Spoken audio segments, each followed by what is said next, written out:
10장 23절입니다. 신약페이지 274쪽 고린도 10장 23절에서 11장 1절까지 여러분이 한 절씩 읽고 하시겠습니다. 모든 것이 가하나 모든 것이 유익한 것은 아니요 모든 것이 가하나 모든 것이 덕을 세우는 것은 아니니 누구든지 자기의 유익을 구하지 말고 남의 유익을 구하라. 무릇 시장에서 파는 것은 양심을 위하여 묻지 말고 먹으라. 이는 땅과 거기 충만한 것이 주의 것입니다. 불신자 중 누가 너희를 청할 때에 너희가 가고자 하거든 너희 앞에 차려놓은 것은 무엇이든지 양심을 위하여 묻지 말고 먹으라. 누가 너희에게 이것이 재물이라 말하거든 알게 한 자와 그 양심을 위하여 먹지 말라. 내가 말한 것 양심은 너희의 것이 아니요 남의 것이니 어찌하여 내 자유가 남의 양심으로 말미암아 판단을 받으리요. 만일 내가 감사함으로 참여하면 어찌하여 내가 감사하는 것에 대하여 비방을 받으리요. 그런즉 너희가 먹든지 마시든지 무엇을 하든지 다 하나님의 영광을 위하여 하라. 유대인에게나 헬라인에게나 하나님의 교회에나 거치는 자가 되지 말고 나와 같이 모든 일에 모든 사람을 기쁘게 하여 자신의 유익을 구하지 아니하고 많은 사람의 유익을 구하여 그들로 구원을 받게 하라. 내가 그리스도를 본받는 자가 된 것 같이 너희는 나를 본받는 자가 되라. 우리 31절만 같이 분도했습니다.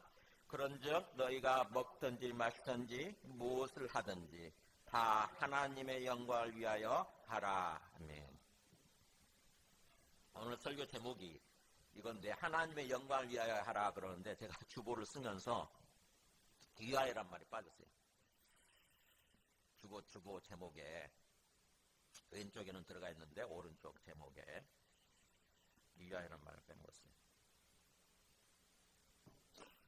자, 오늘 말씀은 지난주에 주님께서 40일 만에 부활하신 지 40일 만에 하늘로 올라가시잖아요. 하늘로 복귀하는 거죠. 복귀. 돌아가시는 거. 자기 자리로 돌아가시는 거예요. 원래 그 자리에 계셨는데 거기서 육신을 입고 우리 인간의 모습으로 내려오셨던 거죠. 그래가지고 우리의 구원을 위해서 우리 죄를 위해서 죽으시고 우리 모든 인간들의 대표에서 죽으시는 거예요. 십자가 죽으시고 또 그렇게 죽고 끝났다고 한다면 아무도 몰랐겠죠. 아무도 예수님을 하나님의 아들로 이렇게 모르고 또 인정하지도 않았을 텐데 3일 만에 부활하신 거예요. 부활은 다시 죽지 아니하고 영원히 살아있는 것을 얘기합니다. 유일무이한 거죠. 지금까지. 예수님이 그렇게 부활하신 거예요. 그래서 그 부활을 통해서 비로소 예수님은 우리와 똑같은 인간의 모습이긴 하지만 인간이 아니라 하나님의 아들이셨구나. 하나님의 아들, 하나님이셨구나라고 한 것을 제자들이 깨닫게 된 거예요. 그리고 성경에 보니까 구약에 그렇게 이미 예언되어 있었던 거죠. 메시아가 오셔서 죽고 부활할 거라고 하는 그 말씀이 예언되어 있었던 거죠. 그래서 그것을 깨닫고 그것을 통해서 예수님이 주와 그리스도가 되시는 분이다. 이걸 깨닫고 그 복음을 전하기 시작한 거예요. 예수님이 그렇게 또 부활하신 다음에 40일 동안 이 땅에 계신 거죠. 40일 동안 이 땅에 계시면서 주로 뭐에 대해서 말씀하셨다고 그랬죠? 하나님의 나라였어요. 하나님의 나라. 그 하나님의 나라는 한자말로 바꾸면 천국이긴 하지만 죽어서 가는 곳을 말하는 게 아니라 이 땅에서부터 하나님의 통치, 하나님께서 통치하시고 다스리시고 인도해 가시는 그런 삶을 사는 거, 그게 하나님의 나라죠. 거기에 대해서 예수님께서 40일 동안 말씀하셨다고 하는 거죠. 그러니까 예수님은 하나님의 나라를 위해서 이 땅에 오신 거예요. 어떻게 보면 하나님 나라의 회복이죠.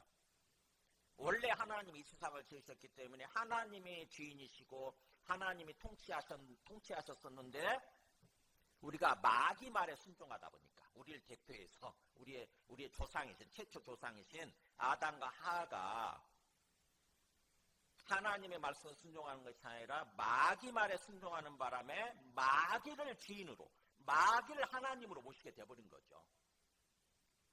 그러다 보니까 이 세상의 통치권을 마귀한테 넘겨준 셈이 되어버린 거예요. 우리 인생의 통치권을 마귀한테 넘겨준 셈이 되어버린 거죠. 내가 당신의 말을 들은 것처럼 이제부터 내 삶을 당신이 인도해 주세요라고 마귀한테 가서 엎드려 경배해버린 거예요. 그랬던 그 세상이 지금 이 세상이라고 하는 게. 그래서 우리가 인간이 태어날 때부터 그 다음부터 우리는 이제 하나님의 나라에 쫓겨났잖아요. 그렇죠? 에덴 동산을 쫓겨나지 않습니까? 에덴 동산에서 쫓겨난 상태에서 지금 우리 모든 사람이 태어나는 거죠. 마치 옛날에 왕에게 반역을 하고 왕에게 죄를 지으면 어떻게 되냐면은 귀양살이 가는 거 아시죠? 저기 전라남도 완도라는 곳이 있어요. 그쪽으로 귀양을 많이 보냈는데 그래서 완도 사람들이 훌륭한 사람들이 많아요. 조상들이. 그러니까 완도에 그렇게 쫓겨난 상태에서 귀양 간 거죠. 우리가 에덴 동산 쫓겨나서 귀양을 이 땅으로 지금 하나님이 없는 이 땅으로 귀양 온 것입니다. 우리 조상들이. 그래서 그 상태에서 이제 태어나는 거죠. 그러다 보니까 하나님을 모르는 거예요. 하나님이 계시다는 보이지 않으니까 하나님이 보이지 않잖아요. 그러다 보니까 하나님을 인정하지 않게 되고 하나님을 믿지 않게 되고 하나님의 생명이 끊어진 그런 어떤 사망 가운데 태어나서 사망 가운데 삶을 살다가 장차 영원한 사망으로 들어가는 영원한 불못으로 들어가는 그런 우리의 인생이었던 거죠. 근데 하나님께서 그런 우리를 구원하시기 위해서 그런 이 세상을 구원하시기 위해서 자기 아들을 메시아로 구원자로 보내신 거예요. 그래서 예수님이 그 메시아로서 이 땅에 오셔서 죽고 부활하시고 40일 동안 그 하나님의 나라에서 주로 얘기하시면서 나중에 40일째 되는 날 하늘로 올라가신 거죠. 복귀하신 거죠. 그리고 나서 그걸로 끝나는 것이 아니라 천사가 뭐라고 그랬죠? 하늘로 가심을 본 그대로 오시라 그랬잖아요. 다시 오시는 거예요. 부활하신 주님, 하늘로 올라가신 주님께서 다시 오시는 거예요. 주님이 재림이라고 그러죠. 다시 오시는 거예요. 이게 중요하죠. 그러니까 주님이 언젠가 반드시 다시 오신다는데 그렇다고 한다면은 그 다시 오실 때까지 우리가 어떤 삶을 살아야 하느냐 하는 거예요. 여전히 하나님은 보이진 않죠. 그러나 예수님을 믿게 되면 성령을 보내주신다잖아요. 그죠? 하나님의 영을 우리 마음속에 보내주시는 거예요. 그러면 그 하나님의 영을 통해서 말씀을 깨닫게 되고 또 하나님의 존재를 느끼게 되고 하나님과 교통이 이루어지는 거죠. 교제가 이루어지는 거예요. 영을 통해서, 성령을 통해서. 하나님은 여전히 보이진 않지만 성령을 통해서 우리의 구원을 확정시켜 주시는 거죠. 아, 성령을 받게 되면 내가 구원 받았구나. 내가 다시 하나님께 돌아왔구나. 이거를 알게 되는 거예요. 그래서 성령을 통해서 하나님과 교통하면서 이제 주님이 재림하시는 그날까지 그걸 기다리면서 삶을 사는 거예요. 그래서 오늘 말씀은 그렇게 부활 그 이후, 어쩌면 승천 그 이후죠. 승천 그 이후의 삶에 대해서 오늘 말씀을 이렇게 나누고자 합니다. 어쩌면 성경에 있는 거의 한 절대 비중, 한 60%, 70%의 말씀이 거기에 대해서 말씀해 주시는 거예요. 주님이 재림하실 때까지 이 땅에서 어떻게 삶을 살아야 되는지 그게 주제입니다. 그게 주제. 말씀. 그러니까 성경 읽으실 때 죽어서 가는 천국에 대해서는 별로 없잖아요. 내용이. 그렇잖아요. 주님이 재림하실 때까지 그래서 완전한 구원과 완전한 심판이 이루어질 때까지 이 땅에서 어떻게 삶을 살아야 되는지 어떤 모습으로 삶을 살아야 되는지 거기다 초점 맞추고 말씀해 주시는 거예요. 그래서 우리가 성경을 읽을 때 그걸 생각하면서 읽게 되면 깨닫게 되는 거죠. 아, 이렇게 삶을 살라고 하는 거구나. 이런 삶을 살라고 하는 거구나. 근데 자꾸 죽은 후에 가는 세상, 거기에 대해서 초점 맞추고 그걸 마음속에 염두에 두고 이 성경을 읽게 되면 이게 이해가 안 돼요. 생뚱맞게 느껴지는 거죠. 자, 오늘 말씀은 그래서 주님이 재림하실 때까지 어디에 초점 맞추고 삶의 방향이 어디를 향하고, 그래서 우리 삶의 목적이 무엇인지 거기다 초점 맞추고 삶을 살아야 되는지 오늘 말씀이 그걸 얘기를 해줍니다. 먼저 오늘 말씀 23절 보면은 좀 생뚱맞게 느끼죠? 모든 것이 가하나 모든 것이 유익한 것은 아니고 모든 것이 가하나 모든 것이 덕을 세우는 것은 아니에요. 이제 이 번역도 옛날 번역이라 이렇게 번역한 거죠. 모든 것이 가한다는 말이 제가 노예나 이렇게 총회 참석해 보면은 가한 줄 알아요 이러더라고. 옛날 편이죠. 옛날 편. 저 사람들이 가능하다 뜻이잖아요. 오늘날 우리 표현하는 가능하다. 더 쉬운 말로 하면 할 수 있다. 할 수 있다. 영어로 can. 그러니까 모든 것이 가능하나, 즉 모든 것을 할 수 있으나 그런 뜻이에요. 모든 것을 할 수 있으나 그러나 모든 것이 유익한 건 아니고, 모든 것이 가능하나 모든 것이 할 수 있지만 모든 것이 덕을 세우는 것은 아니다. 이렇게 얘기되는 거예요.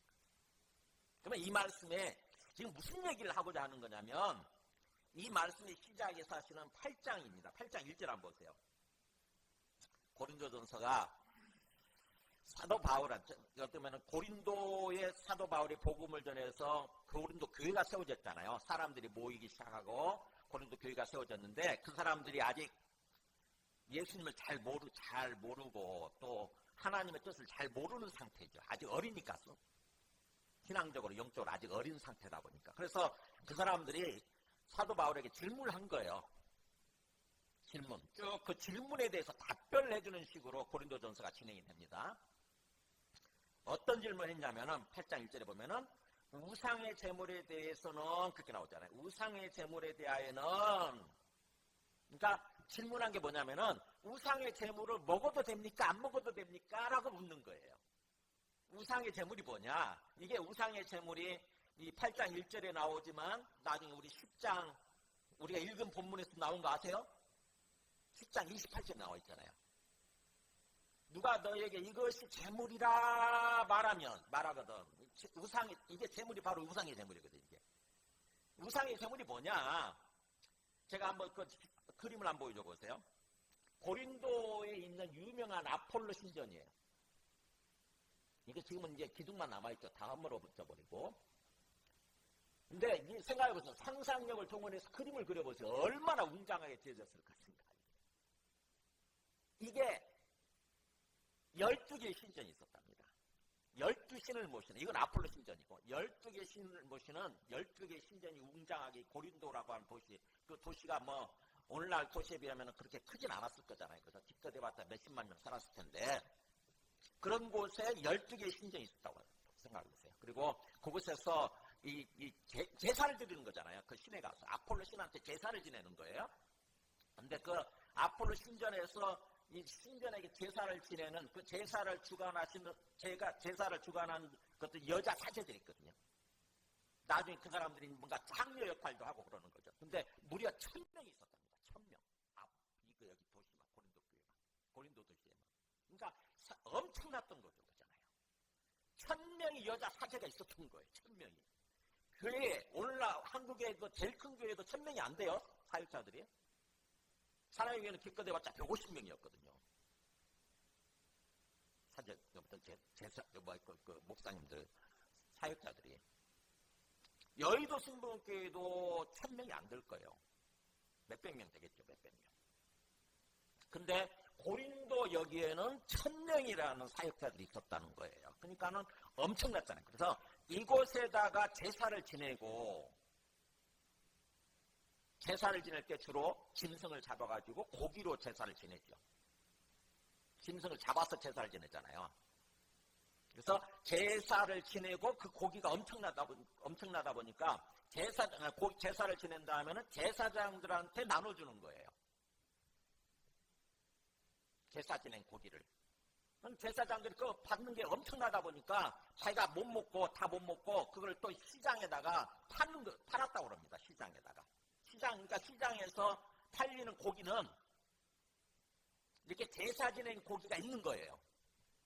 우상신전에 제사 지낸 고기. 그러니까 원래부터 그냥 먹기 위해서 먹고 팔기 위해서 팔고 먹기 위해서 잡은 고기도 팔지만 우상에게 제사 지낸 그 고기도 팔리고 있는, 섞여 있는 거죠. 이 유통시장에. 그거를 이제 예수 믿기 시작하고 예수 믿고 하나님을 믿는 사람들이 그게 이제 생각이 되니까 걱정이 되는 거예요. 우상한테 제사 지낸 고기를 먹어도 되는 건가? 그걸 만약 먹게 되면 내가 죄를 저지르게 되는 거고, 그러면은 그 다음에는 이제 심판받고 영원한 사망, 영원한 멸망으로 들어가는 거 아닌가라고 하는 어떤 그런 두려움이 있었던 것입니다. 근데 현실적으로 보게 되면은 그 고기가 많이 팔리고 있기 때문에 그 고기를 또 자칫하면 먹게 되고 걱정이 되는 거죠. 그래서 사도 바울에게 질문한 거예요. 우상의 제물을 먹어도 됩니까? 안 먹어도 됩니까?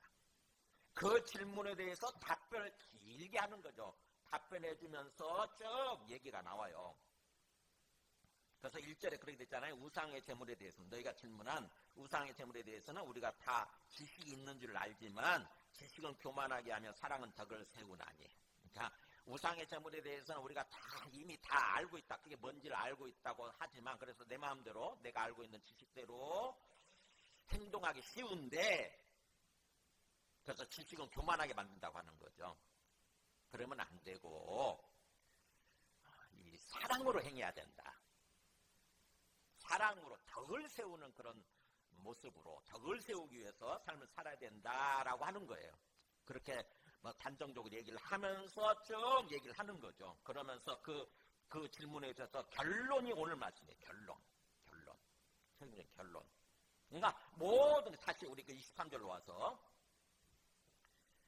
모든 것이 가나. 그냥 모든 것은 우리가 예수님 믿고 구원받은 하나님의 우리 백성, 하나님의 자녀들은, 소위 그리스도인들은 모든 것을 할 수 있다는 거죠. 기본적으로 우리한테 자유가 주어졌다는 것입니다.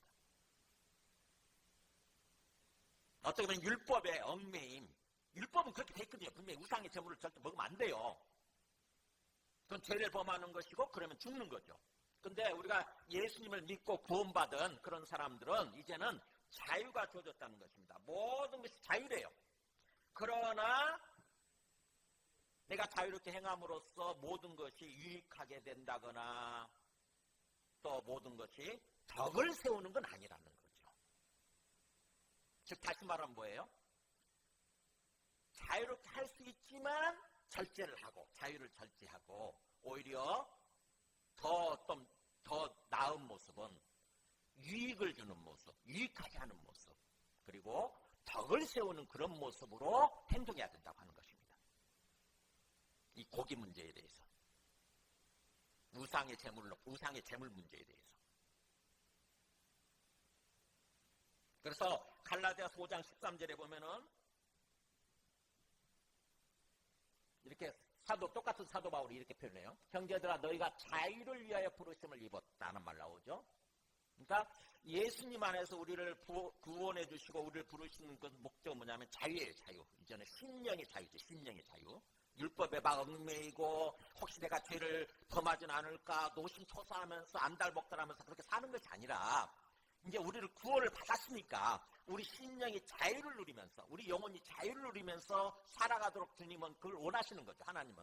그래서 자유를 위해서 부르심을 입었으나, 즉 구원을 받았으나, 그러나 그 자유로 육체의 기회를 삼지 말고 뭐라고 그러세요? 오직 사랑으로 서로 정노릇하라. 그러니까 우리는 자유이지만 그 자유로 뭐예요? 오히려 육체의 기회, 육신의 기회죠. 육신의 기회.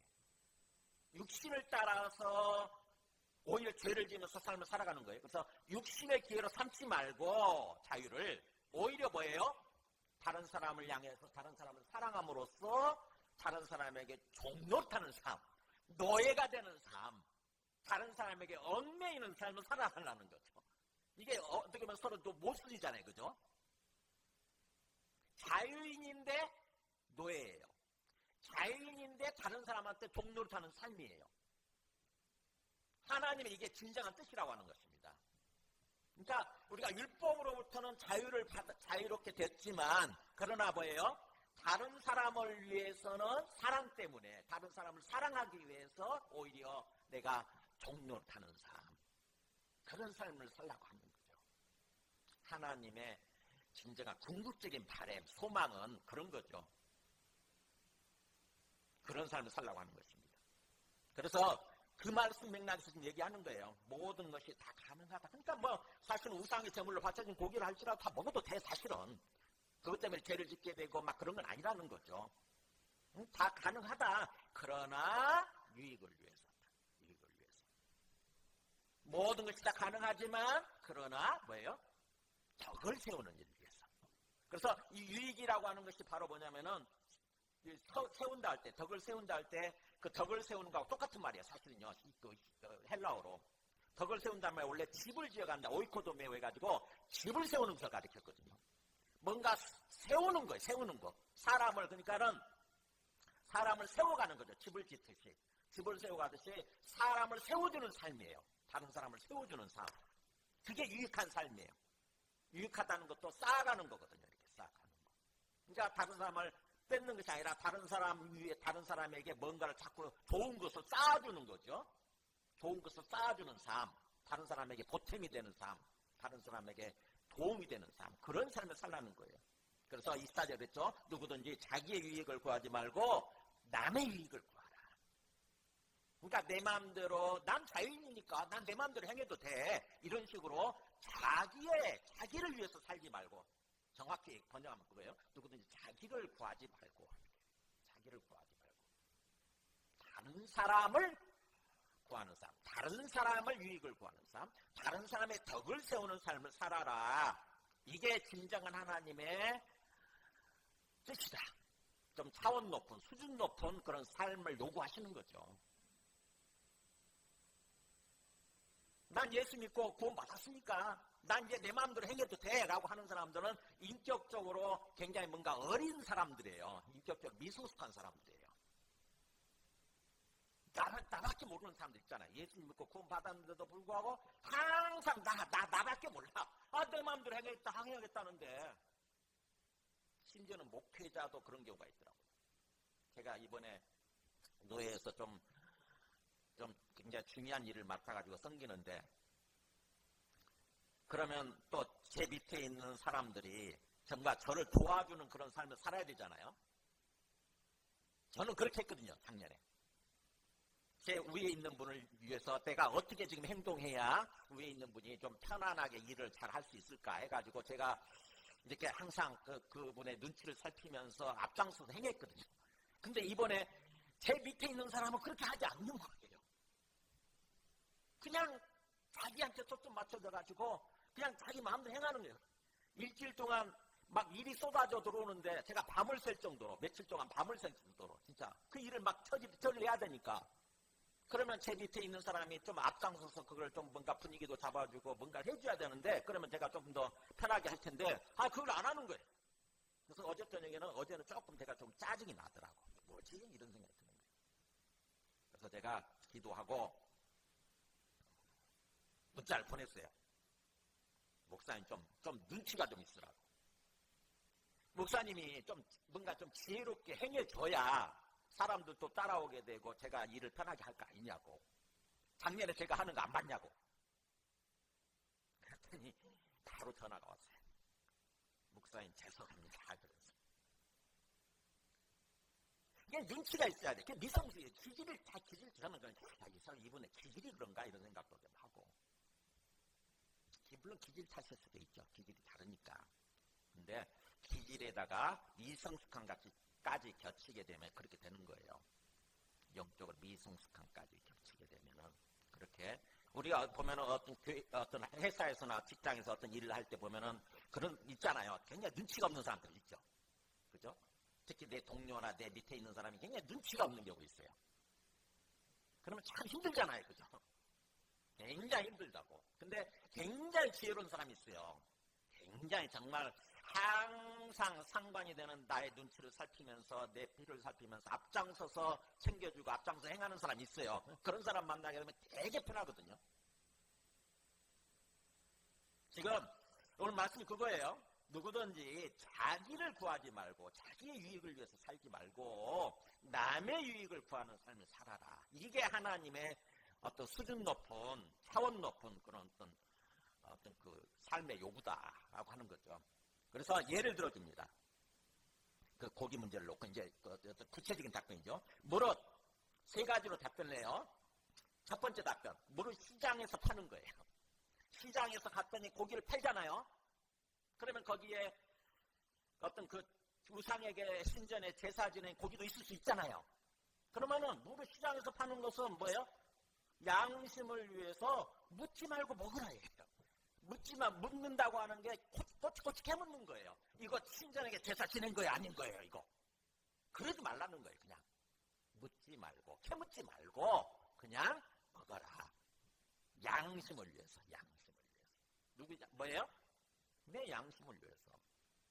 그러니까 뭐예요? 만약에 캐묻다 보면은 그 진짜 맞아요. 그거 신전에 제사 지는 거 이런 말을 듣는다고 생각해보세요. 그러면 그걸 마음 놓고 먹을 수 있겠어요? 찝찝하잖아요. 그죠? 얼마 찝찝하겠어요. 이거 제사 지는 건데 우상한테 귀신한테 제사 지는 건데 이거 좀 안 먹을 수도 없고 먹을 수도 없고 찝찝하잖아요. 그러니까 그러지 말라는 게 그러지 말고 그냥 묻지 말고 캐묻지 말고 그냥 먹어. 왜 그래도 되느냐? 말씀을 인용을 하죠. 26절에 이는 땅과 거기에 충만한 것이 주의 것이기 때문이다. 이 말씀이 어디서 나온 거냐면 시편 24편 1절 말씀을 인용한 것 같아요. 사도 바울이 이렇게 땅과 거기에 충만한 것과 그러니까 땅과 지금 우리가 보이는 땅에 발 딛고 사는 땅과 그 다음에 거기 충만한 게 거기 가득한 거죠. 이 땅에 가득한 동식물들 있잖아요. 이 모든 것 땅과 이 지구상의 땅과 그 다음에 거기 위에 있는 모든 것 그리고 세계와 이 온 세상 하나님 주신 이 온 세상과 그 다음에 그 안에 그 가운데 사는 모든 것들은 사는 자들은 다 뭐라고 했어요? 여호와의 것이다. 여호와 하나님께서 주이신 거고 그래서 주권이 누구예요? 주인이 여호와 하나님이 주인이라는 거죠. 하나님이 주인이시래요. 하나님이 주인이야. 그러니까 귀신이 우상이 주인이 아니라 하나님이 주인이고 하나님께 속한 거라는 거죠. 그러면 뭐예요? 거룩한 거죠. 거룩한 거예요. 그러니까 먹어도 된다는 거예요. 한마디로. 그래서 기본적인 것을 얘기하는 기본 원칙을 얘기하는 거죠. 그러니까 그렇게 캐묻지 말고 그냥 먹어. 특히 신앙적으로 어린 사람들 같은 경우는 캐물었을 때 우상의 제물한 말을 들으면 이제 문제가 되는 거죠. 신앙적으로 어린 사람들은. 그게 첫 번째 답변이에요. 그 다음에 두 번째 질문과 답변입니다. 두 번째 27절에 보세요. 불신자 중에 누가 너희를 초청을 해요. 하나님을 안 믿는, 예수님을 안 믿는 사람 중에 오늘 우리 집에 뭔가 잔치가 있거나 아니면 뭔가 우리 집에 뭔가 식사가 있는데 우리 집에 와서 식사하실래요? 라고 초청을 하는 것입니다. 저랑 같이 식사하실래요? 근데 그 사람이 안 믿는 사람이에요. 그러면 그 안 믿는 사람이다 보니까 거기에 또 우상에게 제사 지낸 고기가 있을 수 있잖아요. 불신자 중 누가 너희를 초청할 때 너희가 가고자 하거든 그래요. 나 가야 되겠다. 기꺼이 가야 되겠다. 이 사람을 내가 사랑하고 좋아하기 때문에 기꺼이 가야 되겠다라고 그 자리에 참석을 합니다. 그러면 너희 앞에 차려놓은 거. 그 사람이 뭔가 고기나 음식을 대접할 거 아닙니까? 그러면 그것은 뭐예요? 무엇이든지 양심을 위하여 묻지 말고 먹으라. 이것도 그래요. 그 사람한테 혹시 이거 제사 지낸 거 아니에요? 라고 캐묻지 말고 그냥 먹으라는 거죠. 양심을 위해서. 누구 양심을 위해서? 또 내 양심을 위해서죠. 내가 그걸 듣게 되면 또는 나와 함께 간 신앙이 연약한 사람 있죠? 신앙이 어린 사람의 그 양심 있죠? 양심은 심령이라고 생각하면 돼요. 심령, 영혼. 심령, 영혼. 그 양심이라고 생각하면 돼요. 양심이란 말로 원래 한자 말로 어질양이죠. 어질양. 어질양자에 마음 심자니까 좋은 마음이잖아요. 근데 헬라 히브리어는 그 양심은 그냥 우리의 심령이라고 생각하면 돼요. 심령이란 단어예요. 심령. 마음속의 생각. 우리 영혼이라고 생각하면 됩니다. 신령. 조금 다르긴 하지만 영혼하고는 어쨌든 신령 같아요. 그래서 우리의 신령을 위해서 묻지 말고 먹어라. 또는 옆에 신령이 좀 신앙이 연약한 사람의 양심을 위해서 묻지 말고 먹으라는 거예요. 들으면 찝찝하니까. 특히 신앙이 연약한 사람은 못 먹죠. 그다음부터는 이거 제사한테 우상한 제사지는 너 어떻게 먹어? 그 다음에 세 번째 질문이에요. 세 번째 답변입니다. 28절에. 누가 너에게 이것이 재물이란 말하거든. 그런 자리에 갔는데 하필이면 어떤 사람이 얘기를 해주는 거예요. 또 얘기를. 눈치 없는 사람일 수도 있고 아니면 신앙적으로 어린 사람일 수도 있고 그렇죠. 목사님 이거는요 우상신한테 제사 지낸 거예요. 재물 지는 제사 지는 재물이에요. 재물. 이렇게 얘기를 해버리는 거죠. 그럼 어떻게 해야 돼요? 그때는 그렇게 알게 한 사람, 그렇게 말한 사람과 그 양심을 위해서 뭐예요? 먹지 말라는 거예요. 그때는 먹지 마라. 왜요? 그 사람이 왜 그런 얘기를 했을까요? 그 사람은 이건 먹어서는 안 된다는 생각 때문에 얘기한 거죠. 그렇잖아요. 이건 우상한테 제사 지는 거기 때문에 이것은 먹어서는 안 돼. 이건 먹게 되면 하나님께 죄를 짓는 거야. 라는 생각이 있기 때문에 얘기를 한 거예요. 근데 내가 먹어버린다? 나는 신앙적으로 강하기 때문에 성숙해 있기 때문에 먹어도 되잖아요. 근데 내가 그 지식 때문에 아까 말한 것처럼 그 8장 1절에 얘기하는 것처럼 2절에 내가 그 지식 때문에 먹어버린다. 그럼 그때 어떻게 됩니까? 나는 괜찮지만 이 신앙적으로 어린 사람 있잖아요. 그 사람의 신령이 망가지는 거죠. 그 사람의 신령이 망가지는 거예요. 그 사람은 우상을 인정을 하고 거짓된 신이 없는데 우상이 없는데도 불구하고 우상을 인정하는 사람이다 보니까 우상을 두려워하는 거죠. 그래서 우상을 두려워하다 보니까 그 맥락 가운데서 제사를 지낸 것이고 그 맥락 가운데서 이 사람은 지금 말을 한 거잖아요. 근데 그거를 내가 먹어버린다 그러면은 이 사람이 볼 때는 그걸 인정하는 셈이 돼버리는 거예요. 우상을 인정하는 것으로 비춰지는 것입니다. 우상을 인정하는 걸로 비춰지는 거예요. 생각되는 거예요. 그러면은 이 사람은 뭐예요? 목사님이 우상의 제물이라고 했음에도 불구하고 먹는 걸 보니까 우상도 있는 거구나. 우상도 진짜구나.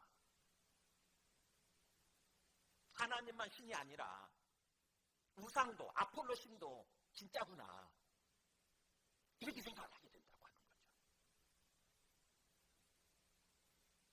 제가 전도를 할 때 전도하러 많이 다녔었는데 섬에 전도를 하러 갔을 때 섬은 해변가니까 어떤 사람이 그런 얘기를 해요. 목사님, 그랬더니 전도사님 우리 집에는요 예수 십자가도 있고요 그 다음에 부처도 있고 다 있어요. 그러더라고. 그 사람은 어떤 맥락에서 그렇게 놔둔 거예요? 네, 예수도 신이고 믿는 거고 부처도 신으로서 믿는 거예요. 그 사람은. 그래서 다 모든 신을 모아놓으면 자기한테 도움이 될 거라고 생각하는 거죠. 그런 사람이 있거든요. 신앙적으로 굉장히 미성숙하고 어린 거죠. 그러니까 그런 식으로 목사님 이게 재물이에요. 우상한테 바쳐진 재물이에요. 그런데도 불구하고 내가 먹어버리면 안 된다고 하는 거죠. 그 사람한테는 목사님이 우상을 인정해 주는 걸로. 그래서 나도 그 다음부터는 뭐예요? 나도 우상을 믿고 하나님도 믿고 우상도 믿는 걸로 이렇게 돼버린다고 하는 거죠.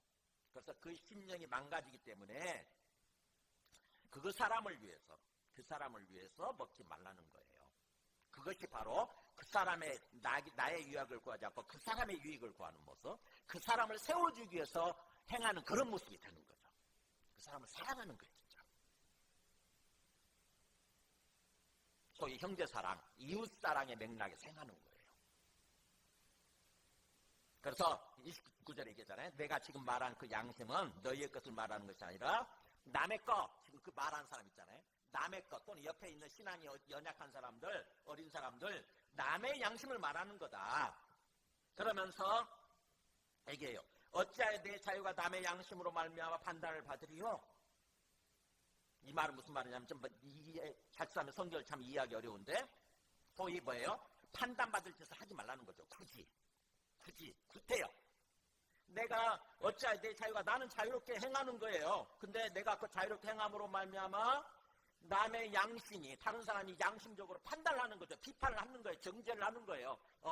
저 사람은 죄를 지은 거야. 저 사람 하나님께 죄를 짓고 있네. 나는 어떤 그런 짓을 왜 하느냐 하는 거예요. 구태여. 그리고 또 두 번째, 만약 내가 감사함으로 참여하면 어찌하여 내가 감사하는 것에 대해서 비방을 받으리요? 굳이 비방을 받을 짓을 왜 하느냐 하는 거예요. 분명히 내가 감사함으로 나는 지식 때문에 하나님 우상은 없다. 오직 하나님만이 진짜 신이시고 하나님만이 살아계신다. 이런 어떤 그렇게 제대로 알고 있기 때문에 그냥 내 자유롭게 행동했는데 감사하면서 그냥 이거 먹을 거 주셔서 감사합니다 라고 했는데 그러면 사실은 되긴 한 거죠. 그런데 문제는 다른 사람이 그것을 보고서 나를 비방한다고 하는 거예요. 저 사람 그리스도인인데 분명히 나 예수 믿고 있고 교회 다니는 거 알고 있는데 왜 저렇게 행동하지라고 속으로 막 비난하고 욕을 하는 거예요. 왜 굳이 그런 짓을 할 필요가 있느냐는 것입니다. 굳이 그러지 말라는 거예요. 그래서 다른 사람한테 판단받고 정죄받고 비방받는 그런 짓을 굳이 할 필요가 있겠느냐라고 지금 그런 식으로 어떤 그 질문하는 형식으로 지금 말씀을 전개하고 있습니다. 그래서 우리가 항상 뭐예요? 그리스도 거듭난 그리스도인으로서 우리 삶의 기준이 뭐냐면은 항상 다른 사람을 위해서 다른 사람을 초점 맞춰 행동하는 거. 로마서 15장 1절에 보면은 그래서 이렇게 얘기해요. 믿음이 강한 우리는 마땅히 다 당연히 그래야 된다는 거죠. 믿음이 약한 자의 약점을 담다고. 믿음이 약한 자 있거든요, 항상. 우리 교회도 있잖아요. 믿음의 단계가 다 있어서 이제 막 믿기 시작한 사람들은 믿음이 연약하잖아요. 또 신앙생활 오래됐어도 말씀을 제대로 모르는 사람들은 믿음이 약할 수밖에 없어요. 어리고 연약할 수밖에 없다고. 그러면 그 사람들에 대해서 비난하고 그 사람들과 상관없이 내 마음대로 살아가는 것이 아니라 어떻게 살라고 그러냐면은 자기를 기쁘게 하는 삶을 살 게 아니라 자기를 기쁘게 하는 삶이 아니라 우리 각 사람이 뭐라고 했어요? 이웃을 기쁘게 하는 삶. 다른 사람에게 초점 맞추어서 다른 사람의 마음을 기쁘게 하는 삶. 그래서 그 사람에게 선을 이루고 덕을 세우도록 하는 삶을 살라고 하는 거죠. 그러니까 우리 삶의 초점이 진짜 좀 신앙적으로 좀 성숙해진다고 한다면 우리 삶의 초점이 내중심적인 삶에서 다른 사람 중심적으로 바뀌어야 돼요. 신앙생활 충분히 오래됐음에도 불구하고 여전히 나한테 초점 맞추고 다른 사람이 어떻게 행동하도 상관없이 다른 사람이 나 때문에 뭐 상처를 받고 피해를 보고 그런 게 상관없이 나는 내 마음대로 내 유익을 위해서 내 마음대로 산다. 하나님 기뻐하시지 않는다고 하는 거죠. 이게 이기적인 삶이잖아요. 자기중심적인 삶. 요즘 MZ세대 같은 경우는 그 크게 상처를 받다 보니까 철저하게 그런 삶을 살더라고요. 공동체 정신, 공동체, 다른 사람 이거 전혀 신경 안 쓰더라고요. 제가 그런 사람들하고 논쟁을 해봤는데 굉장히 인터넷에서 아주 굉장히 크게 논쟁을 해봤어요. 근데 철저하게 왜요? 왜 내가 다른 사람 신경 써야 돼요? 왜 내가 공동체가 뭔데요? 공동체가 내가 내한테 뭘 주는데 이러더라고. 그래서 요즘 MZ세대가 그렇구나. 그 사람들이 대학을 졸업해도 뭐 취직이 잘 된다거나 막 그런 게 아니니까. 그래서 기존 세대들한테 우리 어른들한테 그걸 뺏겼다고 생각하는 거예요. 그 사람들은 상처를 받고 뺏겼다고 생각하는 거죠. 그래서 철저하게 그 사람들은 내중심적으로 생각이 바뀌어 있어요. 나밖에 모르는 사람. 그래서 나를 해치거나 내한테 뭔가 어떤 상처를 주거나 피해를 준다 그러면은 그냥 상관없잖아요. 그죠? 그분이 앞에 있는 사람이 어른이든 뭐든 상관없잖아요. 그냥 다짜고짜 막 패고 폭행을 행사하고 그 다음에 죽이고 막 그러잖아요. 여자 MZ세대들 특히. 그 바람이 완전히 딱 불고 있어요. 그 바람. MZ세대들한테 그 MZ세대들 그 바람 있잖아요. 그 심령을 딱 싸잡고 있는 그 바람 있잖아요. 그 기운이 요즘 그거예요. 그거.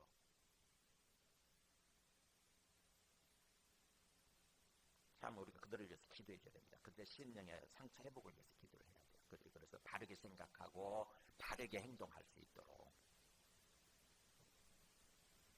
그래서 우리는 이렇게 자기를 기쁘게 하는 삶이 아니라 이웃에게 초점 맞추고 이웃을 기쁘게 하는 삶. 이웃이 다른 사람이에요. 다른 사람을 기쁘게 하는 삶. 우리 여기 번역은 남이죠. 남. 우리 고린도전서 표현대로 하면 남을 기쁘게 하는 삶. 그래서 남의 선을 이루고 선을 이루는 게 뭐예요? 선하게 행동하는 거죠. 의롭게 행동하는 거죠. 선을 이루고 그 다음에 덕을 세우는 삶, 그 사람을 하나님 앞에 세우는 거죠. 하나님의 사람으로 하나님이 기뻐하시는 그런 삶의 모습으로 그 사람을 세워주기 위해서 살아가는 그런 삶. 그래서 우리가 믿고 있는 그리스도께서 그렇게 사셨다고 하는 거죠. 우리의 삶의 기준이 항상 그리스도잖아요. 그리스도께서 자기를 그렇게 기쁘게 하지 않으셨다. 자기를 위해서 살지 않으시고 다른 사람을 위해서, 다른 사람을 기쁘게 하기 위해서 살고 그것을 통해서 하나님의 마음을 기쁘게 하기 위해서 사신 거죠. 예수님이 오셔서. 삶의 모범을 보여주신 거예요. 그래서 우리가 다시 한번 이 음식 문제, 어떻게 보면은 굉장히 어떻게 보면은 참 사실은 하찮은 문제잖아요. 먹고 마시는 문제, 하찮은 문제. 근데 그것 때문에 그때 당시 배경을 보면 심각한 문제잖아요. 그죠? 또 신앙적으로 어린 사람 입장에서는 굉장히 중차대한 문제, 아주 심각한 문제입니다. 우리도 사실은 차례 같은 거 지내고 나면, 우리도 차례 지내거든요, 저희 집도. 우리 형님이 믿지 않으니까. 명절 때 되면 차례 지내는데, 차례 지낸 고기를, 음식을 먹을 건가 안 먹을까 좀 막 찝찝할 때가 있어요. 차례 지내고 나면 음복이라고 그래가지고 그 음식을 먼저 먹는 거 아세요? 찝찝하다고. 되게 찝찝해요. 더군다나 나는 차례 절하고 그러는 건 아니니까 그냥 옆에서 하나님 앞에서 기도하거든요. 우리 가족들 구원을 위해서. 그래서 기도로 그렇게 차례가 끝나고 나면은 이제 음식을 먹게 되는데 믿지 않는 사람들은 그 조상들의 조상들의 귀신을 인정하는 차원에서 음복을 하게 되죠. 그래가지고 그 음식을 나눠주거든요. 근데 그걸 받아가지고 먹기가 굉장히 찝찝해지거든. 더군다나 신앙적으로 어린 사람들은 그 얼마나 찝찝하겠어요. 그랬던 거예요. 그때 당시, 초대교회 당시에. 그래서 그 해답을 세 가지로 이렇게 얘기를 해준 거예요. 얼마나 들었습니까? 그죠? 시장에서 파는 거 그냥 묻지 말고 먹어. 감사하면서 먹어. 그 다음에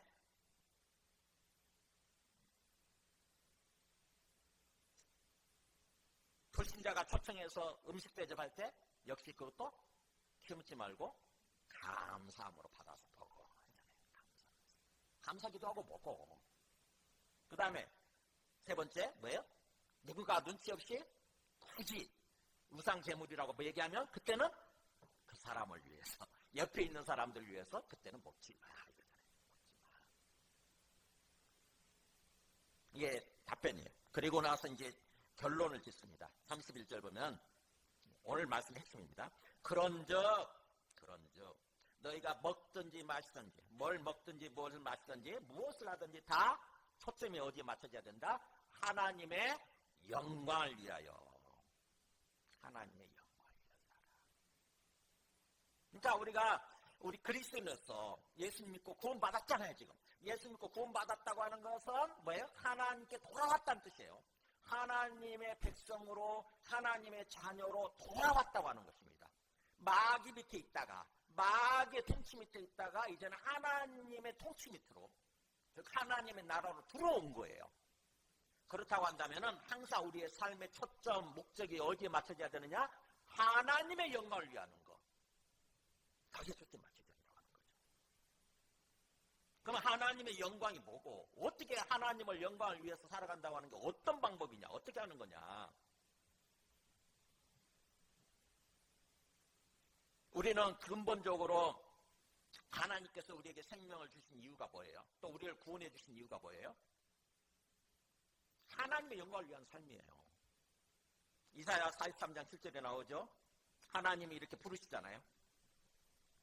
내 이름으로 불려지는 모든 자, 뭐 읽어볼까요?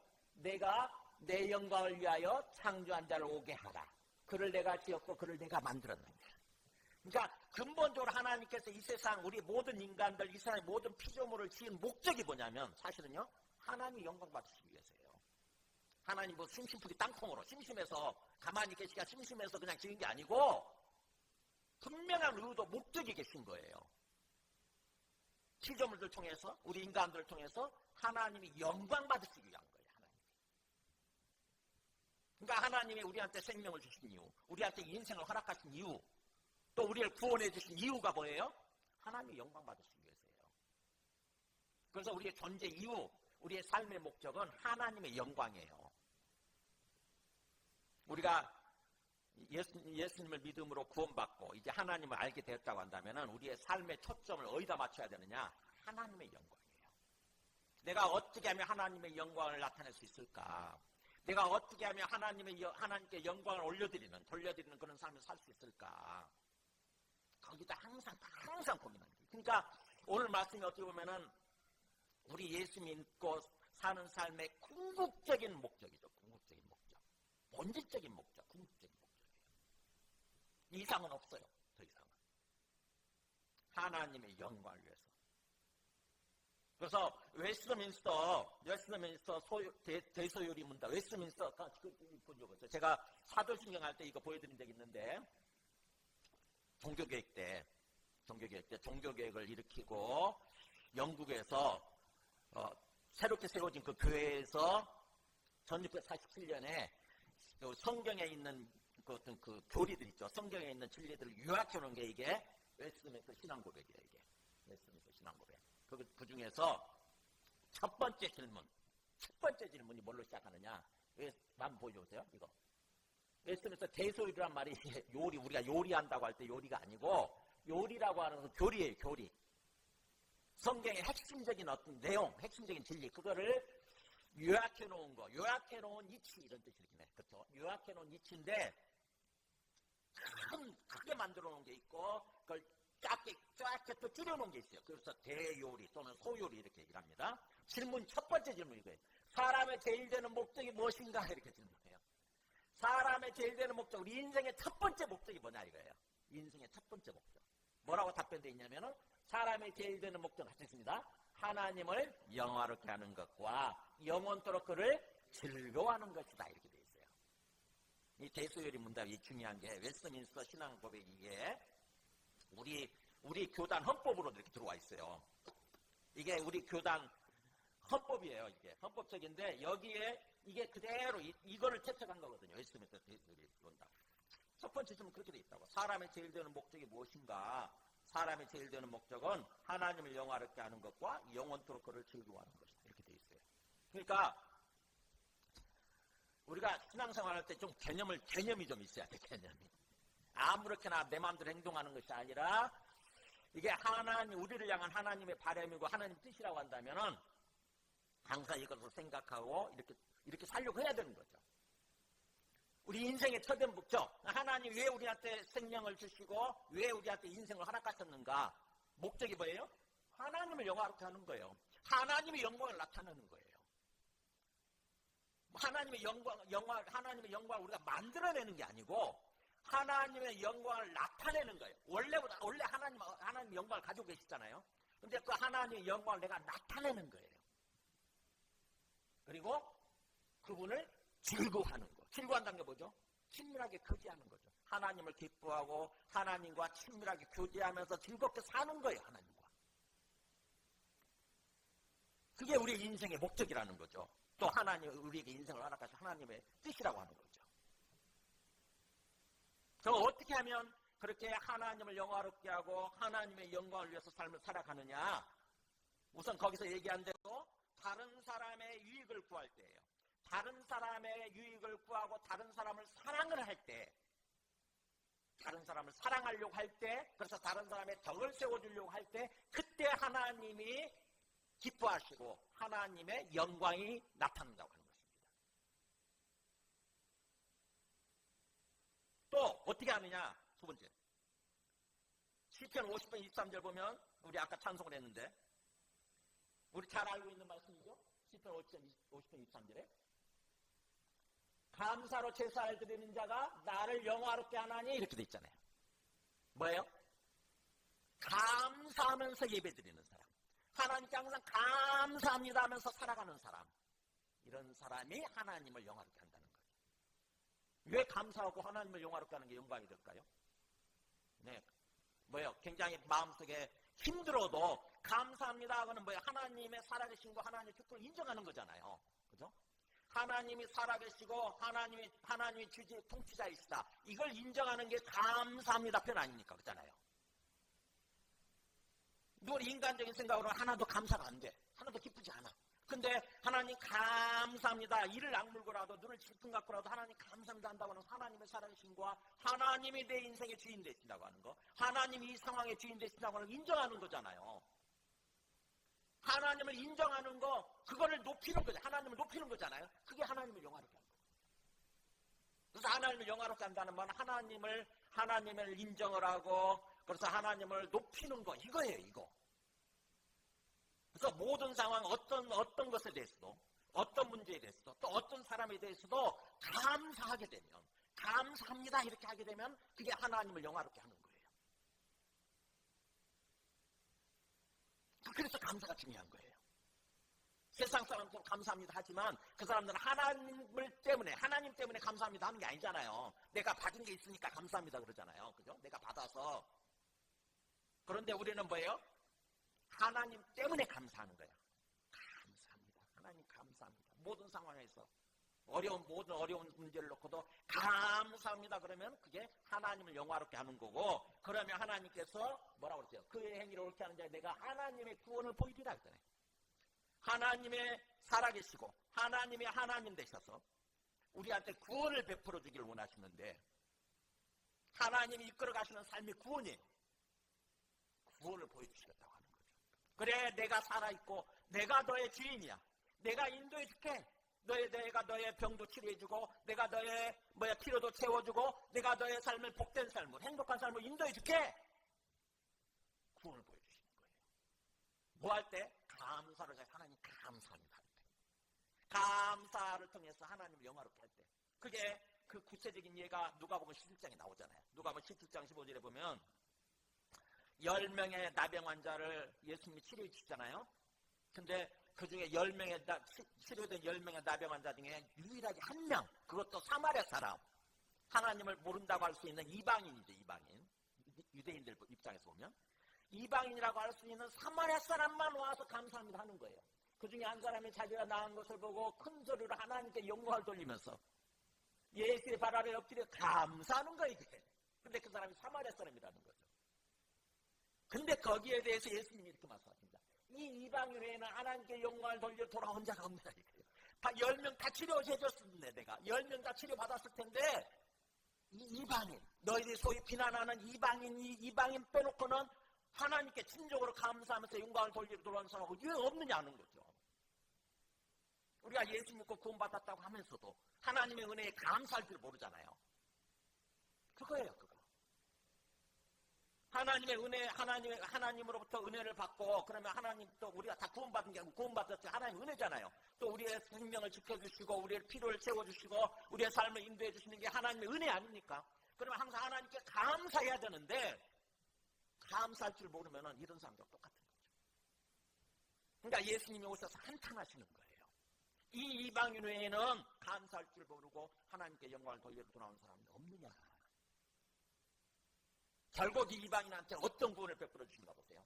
그 얘기를 이르시되 일어나 가라 그러면서 너의 믿음이 너를 구원하였느니라.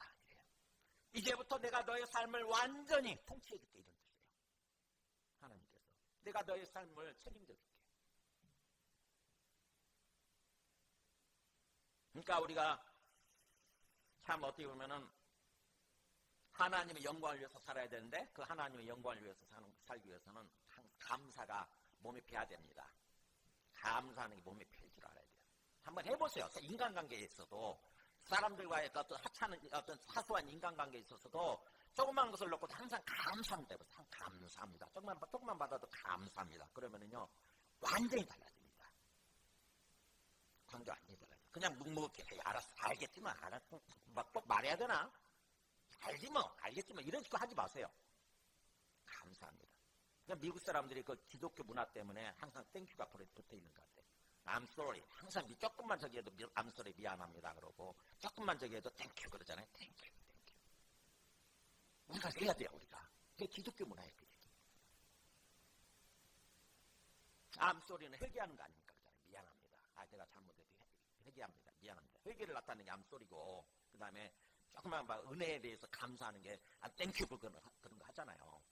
그런 거죠. 그래서 우리도 그렇게 해야 된다고 하는 거죠.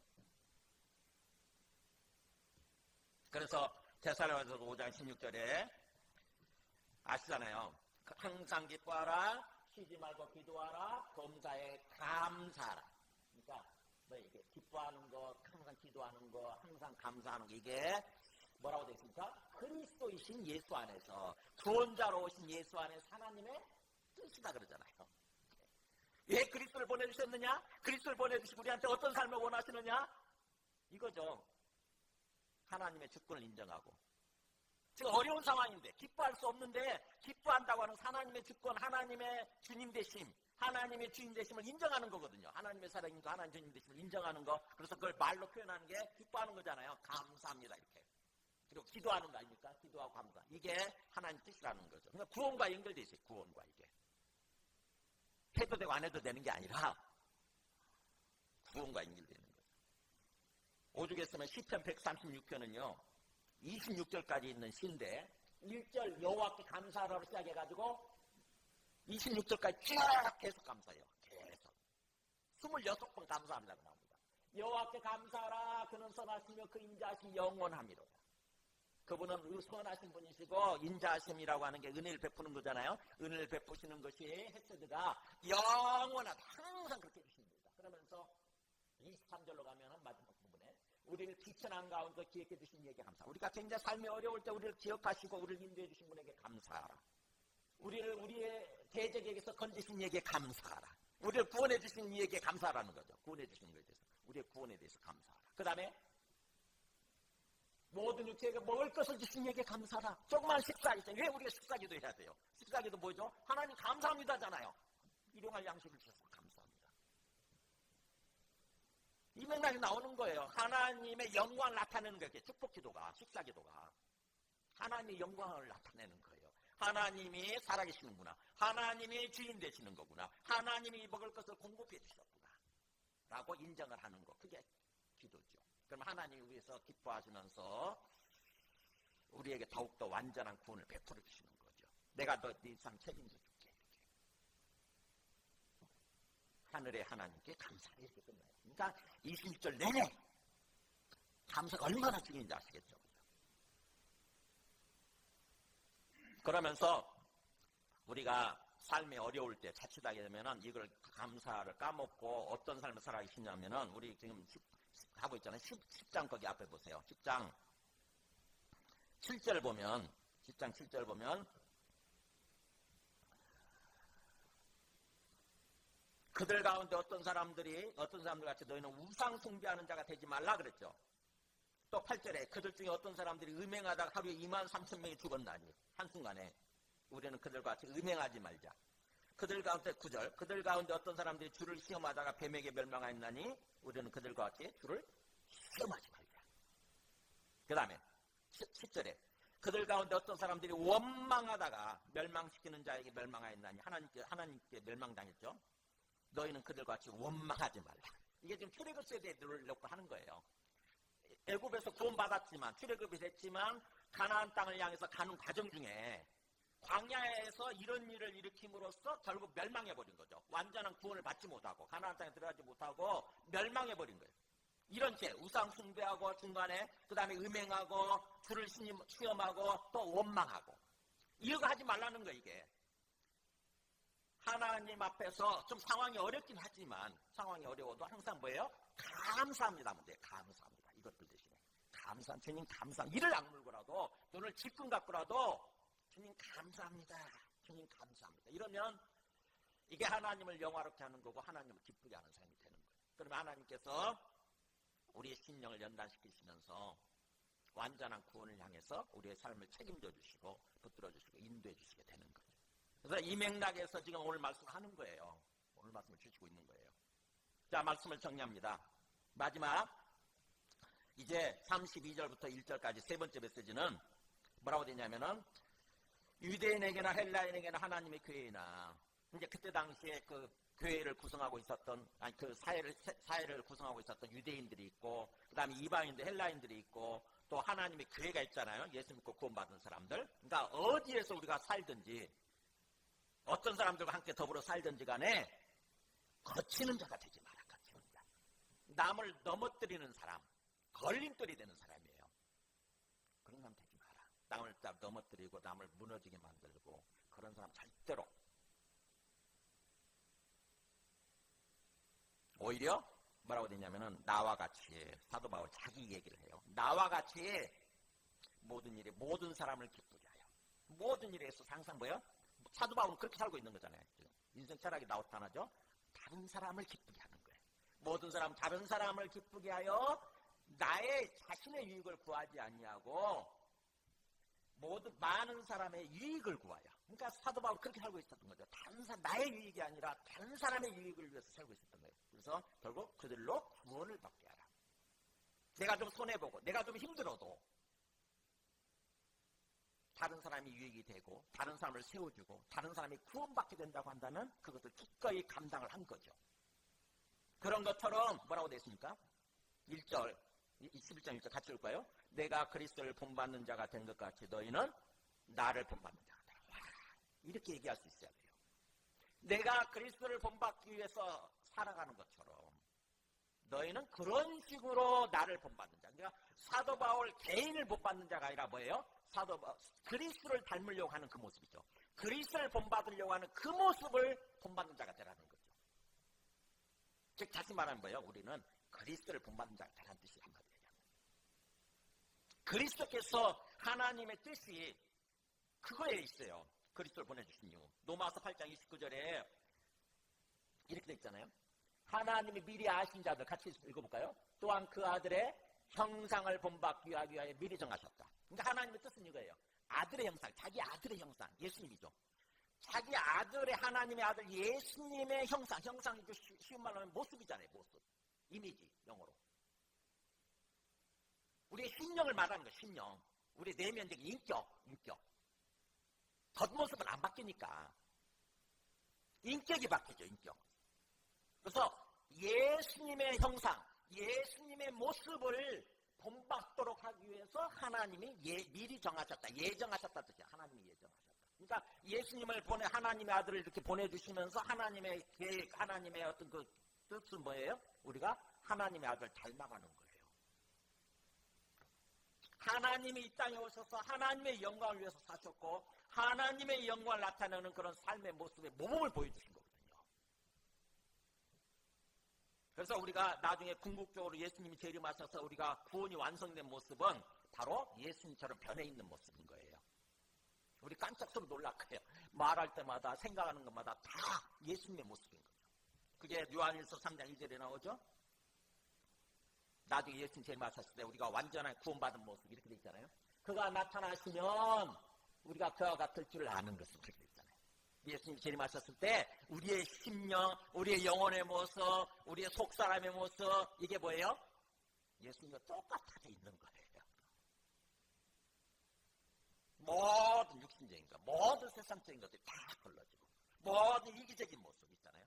내정적인 모습들이 다 걸러지고 다른 사람을 위해서 다른 사람에 초점 맞추고 다른 사람을 사랑하기 위해서 그리고 궁극적으로 하나님의 영광을 나타내기 위한 그런 모습으로 다 이루어져 있는 거죠.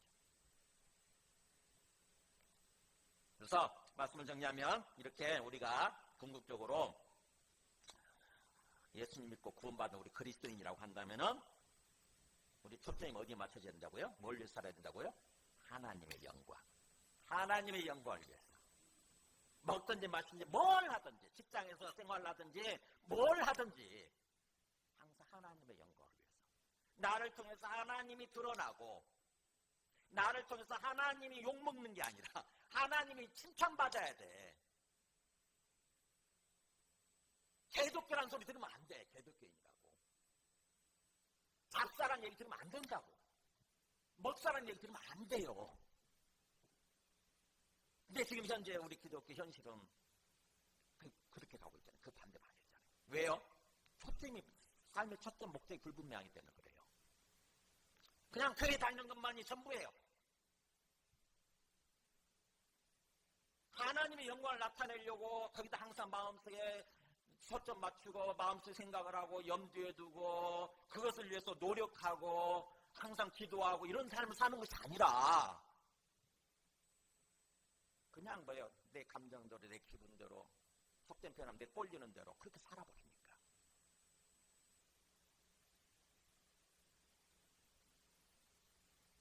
한번 선거가 있었는데 선거 투표하는 거 보면서 참 그런 말을 생각했어요.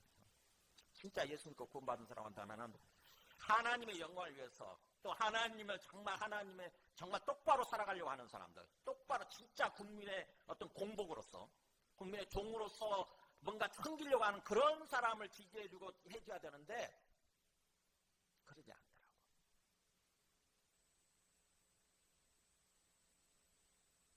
뭐야, 의식이 없어서 그래. 개념이 없어서. 하나님의 영광 여기다 초점 맞추시고 결국 뭐예요? 구체적으로는 다른 사람의 유익을 위해서, 다른 사람을 세워주기 위해서, 또 뭐예요? 어떤 상황에서도, 어떤 문제에 대해서도, 어떤 사람에 대해서도 비난하거나 원망하지 말고 감사합니다. 이렇게 인정하는 감사합니다. 주님 감사합니다. 이렇게 축복기도 하면서 살아가는 것. 주님께서는 그런 하나님의 영광을 위한 그런 삶을 살아기를 원하신다고 하는 것입니다. 우리 함께 찬송하고 기도하겠습니다. 찬송 595장.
그렇습니다. 정말 우리를 구원해 주시고 우리에게 생명을 주시고 이 땅에서 우리의 인생을 허락하신 주님의 뜻이 하나님의 영광을 위해서 살라고 하는 것이라고 한다면 그렇게 살기를 원합니다. 우리 마음속에 항상 하나님의 영광을 위해서 살고자 하는 그것이 마음속에 항상 새겨지게 해주시고 항상 그것을 염두에 두고 구체적으로 항상 다른 사람을 위하고 다른 사람을 세워주고 또 어떤 상황에서 항상 원망하지 않냐고 감사하면서 내 삶을 통해서 하나님의 영광이 나타나는 그런 삶이 되게 하여 주시옵소서. 이렇게 기도하시겠습니다.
받으실 만한 향기로운 제물이요 하나님을 기쁘시게 한 것이라.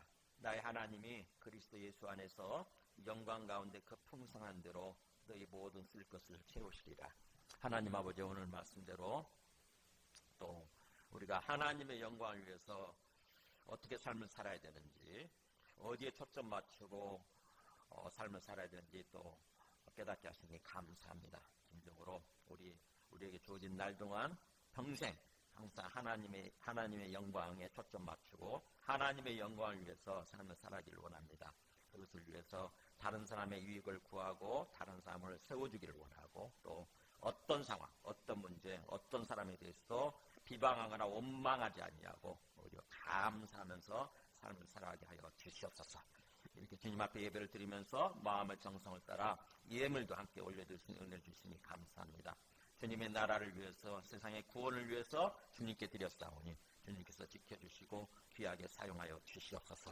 또한 드린 손길마다 기억하여 주시고 30배, 60배, 100배로 더 풍성하게 축복하여 주시옵소서. 무엇보다도 우리의 건강을 지켜주시고 또 경제적으로도 어렵지 아니하고 오히려 주님을 위해서 복음을 위해서 풍성한 삶을 살아가게 해주시고 또 우리의 가정, 우리의 자녀들을 또 주님이 기뻐하시는 그런 삶으로 세워주시옵소서.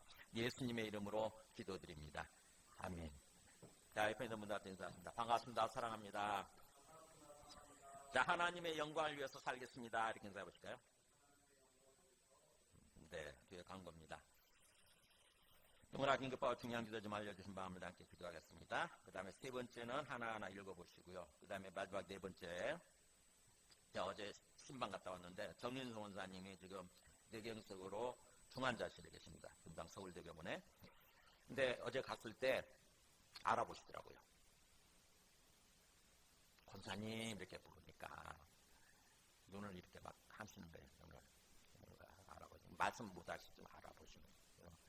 어제 사이들이랑 다 들어갔는데 사이들 손자들이랑 들어갔는데 하나하나 이렇게 인식을 하시더라고요. 근데 병원에서는 나이가 이렇게 연세가 되시고 또 그렇기 때문에 만약에 저게 떨어지고 그러면 연명치료 안 하겠다라고 하는 서약을 받으시더라고요. 또 연명치료 안 하겠다고. 그래서 어떻게 될지는 몰라요. 근데 어쨌든 그렇게 기도해 주시기 바랍니다. 주께서 은혜와 긍휼을 베풀어 주셔서 일반 병실로 옮길 수 있도록 우리 이정희 집사님 딸 이정희 집사님의 기도 제목이에요. 부탁하신 기도 제목. 일반 병실로 옮길 수 있도록 기도해 주시기 바랍니다. 또 우리 가운데 우리 이은명 목사님도 올렸죠. 그 오빠도 또 뇌경색으로 그러신다고 그러고 그 다음에 사실은 제 동생도 그래요. 제 동생도 중풍으로 해서 지금 오른쪽 팔, 오른쪽 다리를 70% 정도밖에 못 쓰고 있어요. 그런 사람 굉장히 많습니다. 여기 나오셨던 우리 서봉수 집사님도 그러셨잖아요. 근데 서봉수 집사님 어느 날 또 그냥 많이 괜찮으셔가지고 나오시더니 또 안 나오시다고 전화도 안 받으시고 근데 전화번호도 이번에 또 전화 완전히 바꿨더라고요. 돌아가셨나요? 어쨌든 우리 정린성 원사님을 위해서 우리 어머니다 이렇게 생각을 하시고 기도해 주시기 바랍니다. 그러면서 이은명 원사님의 오빠를 위해서